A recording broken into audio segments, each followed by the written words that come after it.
Bonjour. Dans l'actualité, une journée à risque à Paris. Pour l'instant, les manifestations sont sous contrôle, mais il y a des tensions. Les manifestants font face à un important dispositif policier. Plusieurs centaines de personnes ont été interpellées dès ce matin. Le Premier ministre a pris la parole pour faire un point. Nous serons en direct des Champs-Élysées et du ministère de l'Intérieur avec Benjamin Delombre et Sophie Neumeyer. La mobilisation des Gilets jaunes fut importante en région en fin de journée. Des incidents ont éclaté dans plusieurs villes. Nous ferons un point complet de la situation. Nous serons en direct notamment de Marseille et de Toulouse où ces violences se poursuivent ce soir. La ville de Paris est aujourd'hui quasiment à l'arrêt. Commerces barricadés, lieux publics fermés depuis ce matin. Il est particulièrement difficile de circuler dans la capitale. Nous verrons tout cela. Enfin, des marches pour le climat ont eu lieu aujourd'hui dans le monde et dans plusieurs villes de France. Les manifestants, avec parfois des gilets jaunes, ont lancé un double appel sur l'urgence climatique et sociale. Des gilets jaunes encore une fois déterminés hier, 136 000 personnes partout en France. Les forces de l'ordre mobilisées en nombre disent avoir procédé à 1700 interpellations. Moins de violence à Paris, mais de nombreux dégâts et pillages, tout comme dans de nombreuses villes de région. Nous ferons le point.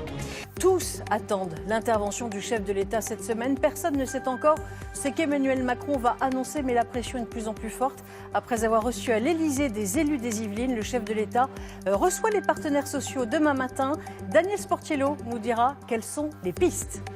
Nous reviendrons également sur l'hommage rendu ce matin en l'église de la Madeleine par ses fans à Johnny Hallyday, un an après sa disparition. Dans le contexte des Gilets jaunes, les agriculteurs vont manifester cette semaine. Le monde paysan estime faire l'objet d'un dénigrement systématique de payer au prix fort la transition écologique.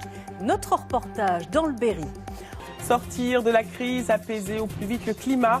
L'allocution du président de la République ce soir à 20h promet de surprendre, selon son entourage. Le président Macron qui a réuni ce matin les partenaires sociaux à l'Élysée. Nous serons en direct sur place.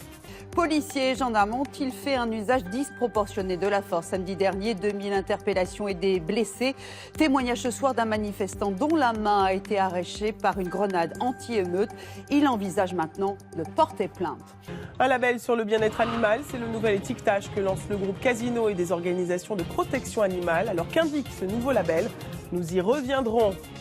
Hausse du SMIC, baisse de la CSG pour les retraités modestes, heures supplémentaires défiscalisées au lendemain des annonces d'Emmanuel Macron. Une majorité de gilets jaunes affichent leur déception.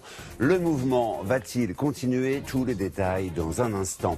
Des coups de pouce salués par les gilets jaunes mais jugés insuffisants. Un 5e samedi de manifestation se profile déjà. La classe politique et l'opinion publique sont divisées.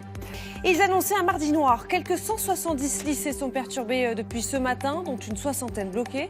Mobilisation plus importante qu'hier à la même heure.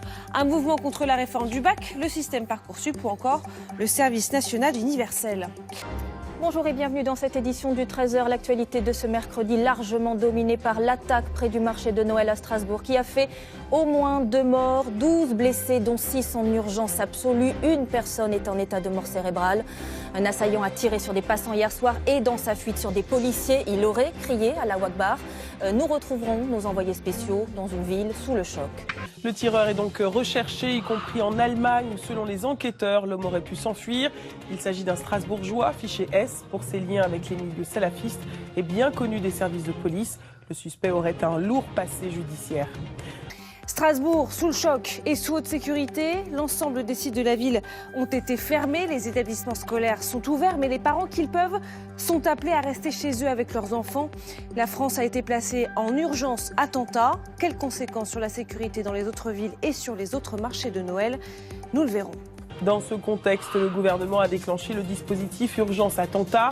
C'est le niveau de vigilance maximale de Vigipirate. Cela permet de renforcer les effectifs des forces de l'ordre, des policiers et gendarmes déjà largement mobilisés dans le cadre du mouvement des Gilets jaunes. Près de 36 heures après l'attaque meurtrière de Strasbourg, où se cache Chérif Chekat? La police a lancé un appel à témoins hier soir pour le retrouver. Plus de 700 membres des forces de l'ordre sont actuellement à sa recherche. L'acte terroriste ne fait pratiquement plus aucun doute. Nous serons en direct de Strasbourg avec Nathalie Pérez. Coup de massue pour les salariés de Blanquefort. Ford refuse le plan de reprise et propose un dispositif de reclassement pour les 850 salariés. Bercy s'indigne, mais il n'a plus de moyens. de pression. Le marché de Noël restera fermé aujourd'hui encore à Strasbourg, mais la vie reprend peu à peu. L'ensemble des sites culturels et sportifs de la ville ont rouvert aujourd'hui et les hommages aux victimes se multiplient. Une troisième personne a succombé ce matin, bilan désormais 3 morts, une autre personne en état de mort cérébrale et une dizaine de blessés, dont certains dans un état grave.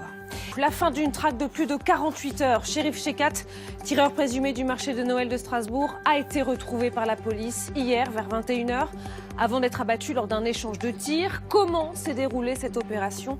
Les détails minute par minute dès le début de ce journal. Nathalie Pérez sera en direct avec nous.